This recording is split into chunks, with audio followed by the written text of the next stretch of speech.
One thing you should do when you write a blog post, for example, Bleacher Creatures Roll Call Yankee Stadium, that ranks down that people also ask, answer within Google, is to get in the habit of adding internal links on your site.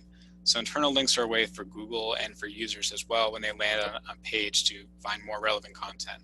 So for example, I link out to my Yankee Stadium parking page because it makes sense. If you're going to search about Bleacher Creatures at Yankee Stadium, maybe now you want to catch a game and you want to figure out what the parking situation would look like. So if you click on this link, you're going to go to my Yankee Stadium parking page.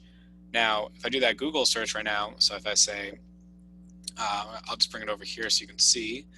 So I'm in incognito mode. So Yankee Stadium parking. If you scroll all the way down, this is my site. So I'm on the very bottom of page 1 for this Google search: Yankee Stadium parking near Yankee Stadium.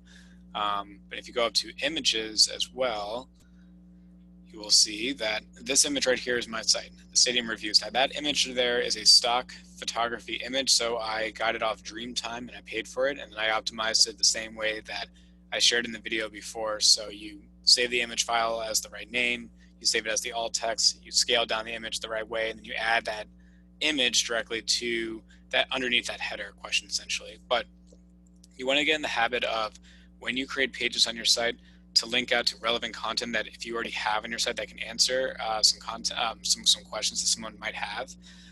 Second thing also is to link out to third-party sites as well. So Google and Bing don't want you just to be an island. So don't only link out to your own pages.